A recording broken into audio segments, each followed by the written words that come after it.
Hi everybody, this is Janet Bernard and welcome to my barn and to my cancer series on YouTube in regards to fighting through the jungle of cancer.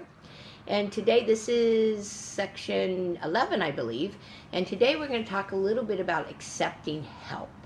And you know, most of us, or I don't know about most of us, but me, I was somebody that had been very strong, and I had been the one in the family that did a lot of the helping others. And I think a lot of women, especially women with families or grandkids or whatever, we're used to being the one that helps everybody out. And so when we get cancer, sometimes it's hard enough dealing with the horrific situation of having cancer and going through treatments.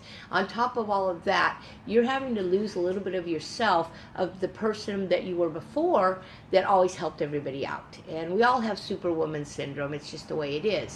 So that's a little bit hard to deal with. And you know, mentally, like I've said before, mentally you need to stay strong in order to heal and fight and battle the cancer. You want to win this, and you're going to win this, and you need to believe you're going to win this, and it's just a minor setback right now that you're having to accept help. So, you know, ask for the help. A lot of people don't know how to help you. They want to, they're unsure how. So you know what, just don't be afraid to ask people for help.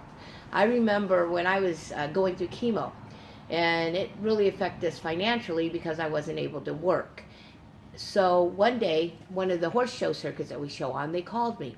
And they said, Janet, you know what, we'd really like to have a horse show in your honor, a benefit show where all the proceeds will go towards helping you financially.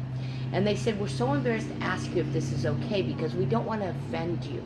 Offend me? I mean, I was having financial difficulties going through all of this, and I was not offended at all. In fact, I was so thankful that they did this and so honored that they did this for me. And I will tell you, not only was it beneficial for us financially, but it also was beneficial for me in my mental state, to know that people out there cared enough to come to a horse show, ride in a horse show, and help me and just be there for me.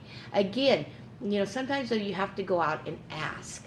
Yeah, I remember my teenage daughter, she would drive me to my weekly chemo treatments, and she was still in high school. So she would sit next to me in the chemo bed, and she would do her homework while I received chemo. And that meant so much to me, because I know when you're a teenager, you really want to be in school. You don't want to be sitting in a hospital with your mom every week. So it meant a lot to me that she did that. I remember my oldest son, he would just, call me every day or come by and see me every single day, and it meant so much to me. So don't be afraid to reach out to your family and say, hey, you know what, can you guys help me? This is all I need. I just need a phone call from you. My youngest three kids, they were pretty little, and they were like 2, 3, and 5, I believe. And they would color me pictures, and I'd hang those pictures up above my bed. And when I came home from getting a chemo treatment, a lot of times I'd sit there and I'd look at those pictures and said, hey, I love you, Mom. You got this, Mom. Keep fighting, Mom. Or I love horses, Mom. Or I love your dog. It wasn't always about me, but it was a picture. So, on top of that, my parents, my friends, friends would send me cards. It means so much for me. I'd sit there for hours reading these cards. Or my parents, they would just be there and support me and ask me what they needed. I remember my sister made me a quilt, and I used that quilt all the time to cover up from having chemo. Just little things like that. Also, the cancer societies, they would send me gift cards, gas cards, help me with wigs if I needed one, which of course I said before that I couldn't wear wigs. But they were there to help me. They didn't reach out to me though. I had to reach out to them. So they're not going to call you. They're not going to say, hey, we heard you have cancer. We're the Cancer Society, and what can we do to help you? You need to call them. Call them, let them know this is how much gas I spend going to my treatments. This is what I do here, and see if they can help you in some way. You need to reach out and accept help. It will, when you're going through cancer, it's enough that you're dealing with surviving.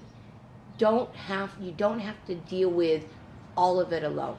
Ask for help. Ask people if they can do something for you. I remember my sister-in-law telling me, after I had been going through it for a little bit, she came and she told me, Janet, I cannot believe how strong of a woman you are. Well, in front of everybody, I was pretty strong. Behind closed doors, though, I was crying. I was, feeling sorry for myself. I was angry. I was all of those things, and I wanted to say it's not my fault I have cancer. I did nothing to deserve this. But the reality of it is you have cancer. You have a horrific situation, but you need to choose how you're going to deal with it. And one of the suggestions I have in your battle and in this fight is, in order to stay positive and in order to be able to deal with everything that you're dealing with right now, you need to ask for help. And you need to reach out to people, your loved ones, your doctors, the cancer societies, all of those, and get some help so you're not overwhelmed, because you've got this. You can fight this and you can do it. Just hang in there, Get off your pity wagon if you're on one right now, that you can't do this, you can't get everything done. Ask for help, get back being positive, and fight. I believe that you can do this. You just need to stay strong. So thank you so much. This was number 11, and it was accepting help. And again, that was a hard thing for me, so I know how you feel. I'm there with you. I know how you feel. My next one's going to be a little bit about just staying focused, staying positive. And then after I do that one, we're going to go into interviewing some survivors that I know. So other than that, you guys have a great day. Stay positive. Know that you can do this. Say hi to my horses. We'll talk to you real soon in just a few minutes about some other things. Stay strong. Bye.